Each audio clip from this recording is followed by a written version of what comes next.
Honeymoon మర్డరీ మిస్టరీలో అనేక సంచలనాలు.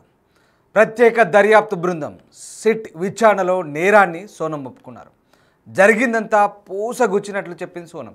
రాజ్ కుష్వాతో ప్రేమలో ఉన్నట్టుగా సోనం అంగీకరించింది. ఆ టైంలోనే రఘువంశ్తో పెళ్లి కుదిర్చిన పెద్దలకు సంబంధించిన వ్యవహారాన్ని కూడా మొత్తం పోలీసుల ముందు విప్పింది. అప్పటి నుంచే ప్రియుడు రాజ్తో కలిసి మర్డర్ ప్లాన్ వేసినట్టుగా కూడా పోలీసుల ముందు ఓపెన్ అయింది. ఎవరికి డౌట్ రాకుండా అందరి ముందు సోనంను ప్రియుడు రాజ్ దీది అని పిలిచేవాడట. ఏకంగా సోనంతో రాఖీ కట్టించుకున్నాడు రాజ్. ప్రియుడు రాజ్ సోనం క్లోజ్గా ఉండే ఫోటో ఇప్పుడు వైరల్గా మారుతుంది. పెళ్లి తర్వాత రఘువంశ్ని లేపేయాలని ప్లాన్ చేసింది. ఆ స్కెచ్ ప్రకారమే మేఘాలయకు హనీమూన్ ట్రిప్ వేశారు. దోపిడీ దొంగలు చంపేసి పారిపోయారని సీన్ క్రియేట్ చేయాలనుకున్నారు ఈ సోనం రాజ్ జంట. హత్య జరిగే ముందు రోజు రాత్రి కూడా ఫోన్లో మాట్లాడుకున్నారు. సోనంకు సీన్ టు సీన్ చెప్పింది. ప్రియుడు రాజ్కు సోనం సీన్ టు సీన్ చెప్పింది, ఎక్స్ప్లెయిన్ చేసింది. భర్త రఘువంశ్ పడుకున్న తర్వాత ప్రియుడితో దాదాపుగా 6 గంటలు మాట్లాడింది సోనం. ఒక్కసారి ఆలోచించండి, 6 గంటలుగా మాట్లాడిందంటే ఇక రేపు మర్డర్ చేయాలనుకున్నప్పుడు ఆ రోజు ముందు రోజు రాత్రి దాదాపు 6 గంటలు ఎంత బిజీగా ఫోన్ లైన్లో ఉందో ఒకసారి మనం అర్థం చేసుకోవచ్చు. అంటే పక్కాగా వ్యూహాత్మకంగా ప్రణాళిక ప్రకారమే సోనం ఈ మొత్తం వ్యవహారాన్ని అంతటి కూడా ప్లాన్ చేసిందని మనకు అర్థమవుతుంది. ఎలాంటి బెరుకు లేకుండా, ఎలాంటి జంకు లేకుండా, ఇంకొక ఆలోచన లేదు, ఇక వేరే ఆలోచన లేదు. ఖచ్చితంగా అతన్ని మట్టుబెట్టాలనుకుంది. అనుకున్న ప్రకారమే ఇక ముందుకెళ్ళింది. చూడండి ఎంత తెగింపో. ఒక్కసారి ఇది మొండి ధైర్యమా తెగింపా? మొండి ధైర్యం ఎలా అంటాం, తెగింపే. ఇది తెగింపు కూడా కాదు, బరి తెగింపు. ఏ రకంగా బరి తెగించిందో అర్థం చేసుకోవచ్చు. అసలు ఇద్దరిది కూడా బయట ప్రపంచాన్ని మాత్రం సోనం రాజ్ కుష్వా అంటే ఏదో రాఖీ బాండ్, అంటే రాఖీ కట్టి అందరి ముందు మళ్ళీ కుష్వా దీది అని పిలిచేవాడంట. ఇప్పుడు ఈ రాజ్ కుష్వా సోదరి కూడా అది చెప్తుంది, దీది అని పిలిచేవాడు. అసలు వాళ్ళిద్దరి మధ్య ఇలాంటి బాండింగ్ ఉందంటే నమ్మలేకపోతున్నా.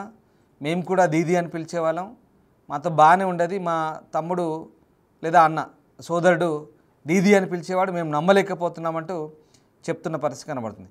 ఇక్కడ సోనం బ్రదర్ కూడా ఇదే విషయాన్ని రివీల్ చేశారు.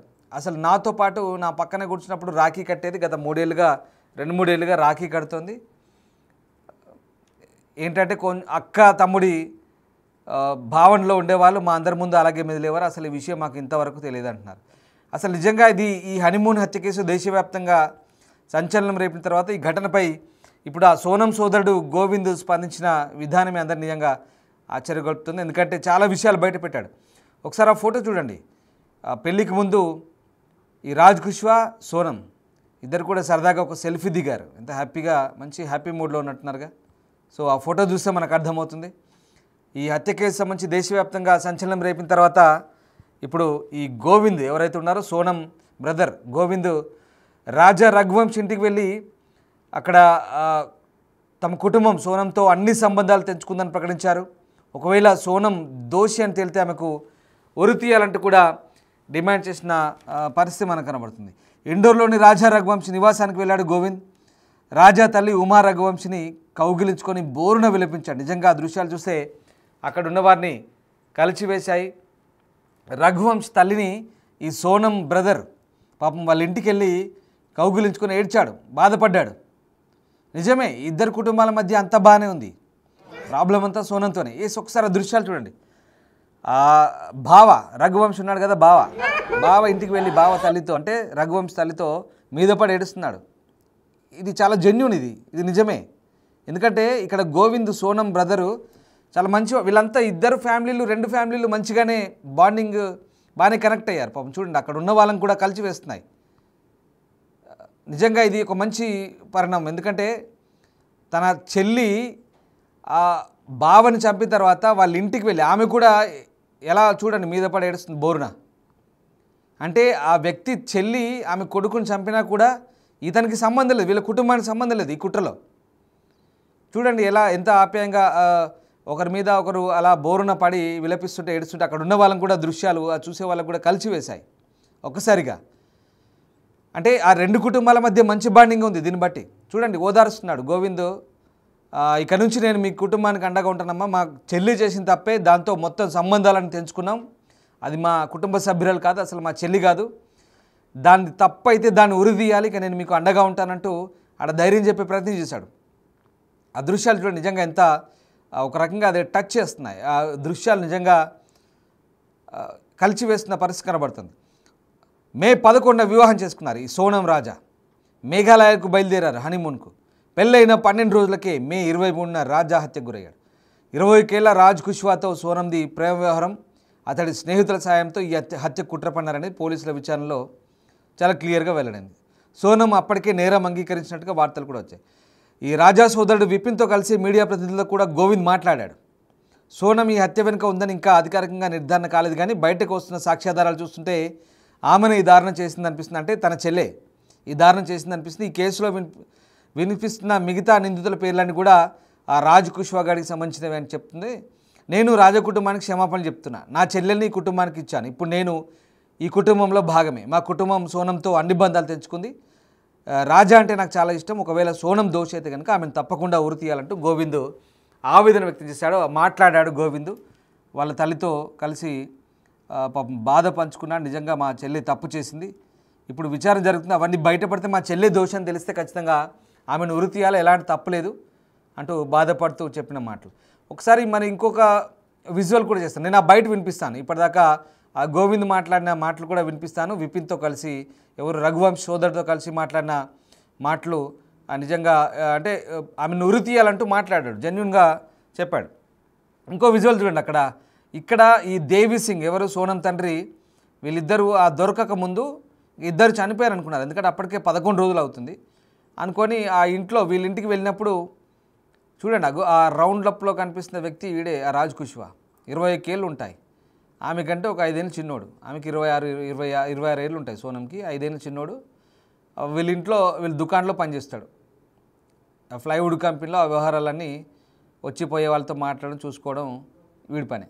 సో వీడితో అప్పటికే ఎఫ్ఐఆర్లో ఉంది చూడండి, ఎంత ఏం తెలియనంటే అప్పటికే మర్డర్ అయింది, వీడి ఇన్వాల్వ్మెంట్ ఉంది, వీడికి అన్నీ తెలుసు, ఎక్కడెక్కడ ఎప్పుడెప్పుడు ఏం జరిగింది, ఎలా మర్డర్ చేశారు, ఏ ఆయుధంతో చేశారు, ఎట్లా తోసేశారు, ఏ టైం చేశారు, ఎన్ని గంటలు చేశారు, ఎక్కడ స్టే చేశారు, ఎవ్రీథింగ్ రాజ్ కుష్వా గారికి అప్పటికే తెలుసు.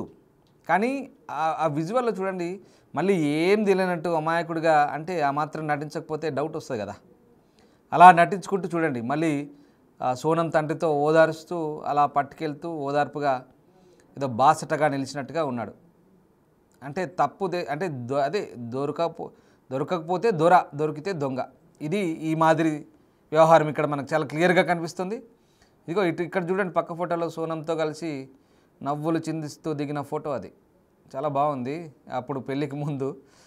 తర్వాత ఇప్పుడు మళ్ళీ ఈ ఫోటో ఇక్కడ ఈ తండ్రితో, సోనం తండ్రితో మళ్ళీ ఏమీ తెలియనట్టు అమాయకపు చక్రవర్తిలా పాపం ఓదారుస్తున్నాడు. ఓదార్పులో మనోడు ఇక్కడ 2 ఆకులు ఎక్కువే చదివాడు, చాలా నటనా ప్రావీణ్యాన్ని చూపిస్తున్నాడు. చెప్పాం కదా, ఆ మాత్రం నటించకపోతే డౌట్ వస్తుంది కాబట్టి చూపిస్తున్నాడు. సో ఆ రకంగా ఈ వ్యవహారం అంతా ఇప్పుడు బయటపడింది, విచారణలో ఒప్పుకున్నారు. ఇక రాజ్ కుష్వా సోనంను దీదీ అని పిలిచేవాడంట, అక్క అని పిలిచేవాడు. గత 3 ఏళ్ళుగా సోనం అతడి చేతికి రాఖీ కూడా కడుతుందని గోవింద్ చెప్పిన విషయం అందరినీ ఆశ్చర్యకు గురిచేసింది. నిజమే, రాజ్ కుష్వా తల్లికి వీరి మధ్య సంబంధం గురించి తెలిసి ఉండకపోవచ్చు అని కూడా గోవింద్ చెప్తున్నాడు. ఎవడు, సోనం బ్రదర్. అవును నిజమే, అది కూడా రాజ్ కుష్వాకు తల్లికి ఈ సోనంకి కుష్వాకు రిలేషన్ ఉన్నట్టుగా కూడా తెలిసి ఉండకపోవచ్చు, ఎందుకంటే వాళ్ళు ఎప్పుడు కూడా ఈ సోనంని అక్క అని పిలిచేవారట. వాడు నా పక్కనే కూర్చుంటే మా ఇద్దరి చేతులకు ఆమె రాఖీ కట్టేదంటూ గోవింద్ వివరించారు. రాజ్ కుష్వా గత 2-3 సంవత్సరాలుగా తమ ప్లైవుడ్ ఫ్యాక్టరీని కస్టమర్ వ్యవహారాలను చూసుకుంటున్నారంటూ చెప్తున్నాడు. అంటే నమ్మిన బంటిగా ఉన్నాడు, నమ్మకంగా ఉన్నాడు. ఇంకా సోనంకి నచ్చింది అంతే, సోనంకి నచ్చాడు, వాటితో రిలేషన్ మెయింటైన్ చేస్తుంది. కానీ నచ్చింది అంతా బాగానే ఉంది, కానీ పెళ్ళికి ముందు నాకు పలానోడు నచ్చాడు మరి వాడినే చేసుకుంటానని చెప్తే అయిపోయేది, ఈ లొల్లంతా ఉండేది కాదు. ఇప్పుడు వాడిని అలాగే ఉంచి ఇంకొక అతన్ని పెళ్లి చేసుకొని అతన్ని అమాయకుని చేసి అతని ప్రాణం తీసిందే, ఇదే చాలా బాధాకరం. ప్రాణం తీసిందంటే అట్లా ఇట్లా కాదు, నమ్మించి గొంతు కోసింది. ఎక్కడికో మేఘాలయకు తీసుకెళ్ళి, ఈశాన్య రాష్ట్రాలకు తీసుకెళ్ళి దారుణంగా హత్య చేసి ఆ లోయలో పడేసి ఎక్కడో పుడితే ఎక్కడో తీసుకువెళ్ళి చంపేసింది. ఆయనకు అక్కడ ఆయువు పోయింది. చూడండి ఎంత దారుణం అసలు ఇది. ఈ స్టోరీ విన్న తర్వాత నిజంగా అంటే మేము పదే పదే ఈ స్టోరీకి సంబంధించిన అంశాలు మీకు ఎందుకు అప్డేట్ చేస్తున్నామంటే ఇలాంటి ఈ స్టోరీ అంతా కూడా అసలు భారతదేశంలో ఇలాంటి వ్యవహారాలు జరుగుతున్నాయనేది జనాలకు ఇంకా ఎన్నో మన ముందుకు రానివి ఎన్నో ఉన్నాయి, చాలా ఉన్నాయి. ఇట్లాంటివన్నీ ఒక మచ్చు తునకల్లాగా చెప్పొచ్చు మనం. చాలా ఉన్నాయి ఈ వ్యవహారాలు. ఇప్పుడు అంటే కొంచెం సోషల్ మీడియా బాగా అయిపోయిన తర్వాత ఇప్పుడు బాగా వైరల్గా మారుతున్నాయి ఈ వ్యవహారాలన్నీ. చాలా అసలు ఈ ఈ వ్యవహారంలో ఎన్ని ట్విస్టులు అంటే పోలీసులు విచారణ చేసిన కొద్దీ ట్విస్టుల మీద ట్విస్టులు బయటపడుతున్నాయి. మర్డర్ చేయడమే కాదు, ఆల్రెడీ పెళ్లి తర్వాత 5వ రోజుకే టచ్లోకి వెళ్ళింది కుష్వాతో.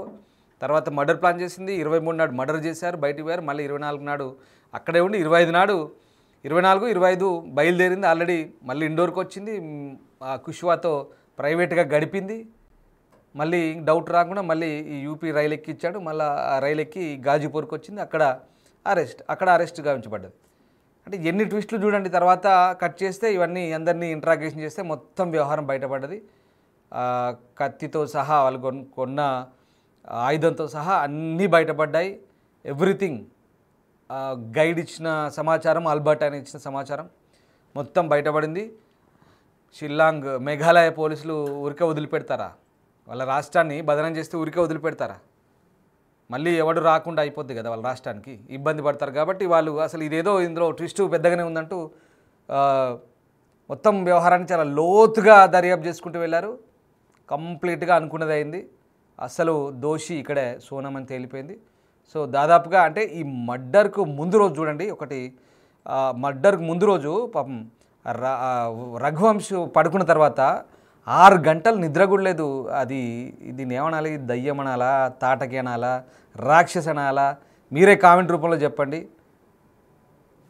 అసలు ఏంటి వ్యవహార శైలి? ఒక అమ్మాయి తెగింపుకు తెగిస్తే కనుక ఏ రకంగా ఉంటుందో. 6 గంటలు ఎలా మర్డర్ చేయాలి, అతను ఎలా చంపుదాము, ఏం చేద్దాము, మొత్తం మీద అడ్డు దొరికించుకోవాలా. ఇది ఆమె కథ. చూడండి ఇక్కడ ఎట్లా నవ్వుకుంటుందో. మళ్ళీ అంతే ఆ మెదడును చూసారా? ఆ మెదడు చాలా క్రూరమైనటువంటి ఆలోచనతో ఉన్నటువంటి మైండ్. అది చూపులకు అలా కనిపెడతారు కానీ బయటికి ఇది చూడండి. ఈ పెళ్ళికి ముందు ఎంత మూడీగా ఉందో ఆ మూడ్ స్వింగ్ చూడండి. సింధూరం పెడుతుంటే ఎంత మూడీగా కనిపిస్తుందో. మరి అప్పుడు చెప్పాలి కదా, ఇష్టం లేదు నాకు, అసలు అక్కర్లేదు. ఎందుకు పీటల మీద పెళ్ళిళ్ళు ఆగిపోతున్నాయి ఎన్నో, ఇష్టం లేక. సినిమాలో చూపించినట్టుగా అప్పటికప్పుడు అవసరమైతే లవర్ ఎంట్రీ ఇస్తే ఇంకా అక్కడే ఆగిపోతాయి. మళ్ళీ వాళ్ళిద్దరు కలిపి పెళ్లి చేస్తారు. పెద్ద విషయం ఉంది దాంట్లో. అవసరమైతే వీళ్ళు పెద్ద మనిషి చేసుకొని పెళ్లి చేసేవాళ్ళం పాపం. కానీ ఇక్కడంతా రివర్సు. నమ్మించి ఏదో మళ్ళీ విధవగా మారి మళ్ళీ వీడిని పెళ్లి చేసుకోవాలి. ఏదో అంతా అసలు మామూలు బ్రెయిన్ కాదు సోనంది. నిజంగా ఇవాళ భారతదేశం అంతా చర్చిస్తుంది సోనం మైండ్ సెట్ ఏంటో. సోనం ఇలాంటి ఆలోచన చేసే అమ్మాయి అసలు మధ్యప్రదేశ్లో ఆ ఇండోర్కి, ఇప్పుడు ఇండోరు మొత్తం వార్తల్లో నిలిచిపోతుంది. ఆ మేఘాలయకు వెళ్ళి అక్కడ వాళ్ళందరినీ బదనాం చేసింది. ఆ రాష్ట్రాన్ని మొత్తం పర్యాటక రంగాన్ని దెబ్బతీసే పని చేసింది. ఇది అందుకే చెప్తున్నా కదా, కామెంట్ బాక్స్ రూపంలో తెలియజేయండి ఒకసారి ఆ సోనం వ్యవహార శైలి గురించి మీకు ఏమంటారు. సోనంని ఏ రాక్షస్తో పోలుస్తారు, ఏ రకమైనటువంటి మైండ్ సెట్, ఒకసారి మీ అభిప్రాయం అంటే తెలియజేయండి. సో రైట్, మొత్తం మీద సోనం వ్యవహారానికి సంబంధించి ప్రస్తుతం ఈ 5గురు ఎవరైతే ఉన్నారో వీళ్ళంతా ప్రస్తుతం షిల్లాంగ్ తీసుకెళ్లారు. మరి మర్యాదగా ఫ్లైట్లో షిల్లాంగ్ తీసుకెళ్లారు. అక్కడ ఇంట్రాగేషన్ జరుగుతుంది. ఇప్పుడు వీళ్ళందరికీ కూడా ట్రాన్సిట్ రిమాండ్ ఇచ్చారు. బహుశా 8 రోజులు రిమాండ్ ఇచ్చుంటారు. పోలీసులు అయితే 10 రోజులు కోరుతున్నారు. బహుశా 8 రోజులు ఇచ్చినట్టుగా తెలుస్తుంది. ఇప్పుడే ఏదైనా అప్డేట్ ఇది. ఖచ్చితంగా ఈ రిమాండ్లో ఇంకా చాలా అంశాలు బయటపడతాయి. ఇంకేముంది, క్లియర్గా ఒప్పుకుంది. కాకపోతే ఇక్కడ ఎలా మర్డర్ చేసింది, ఏమేం చేసింది, ఏ రకమైన స్కెచ్ చేసింది, ఇంకా చాలా అంశాలు ఇప్పటికీ చాలా అంశాలు బయటకు వచ్చాయి. మర్డర్కి ముందు రోజు కూడా నీతోనే నేను జీవితాంతం కలిసి ఉంటాను పాపం భర్త దాంట్లో సోషల్ మీడియా ప్లాట్ఫామ్లో పెట్టింది. రకరకాలుగా ప్రియుడితో చేస్తుంది, మళ్ళీ భర్తతో ఉండే రకంగా భర్తతో ఉంది. కానీ శారీరకంగా మాత్రం కలవడం ఇష్టం లేకే దూరం పెట్టి ఇంత దూరం తీసుకొచ్చి ఇంత పాపాన్ని కొడిగట్టిందండి. ఏమనాలి ఇలాంటి దుర్మార్గురాల్ని? మీరే చెప్పండి.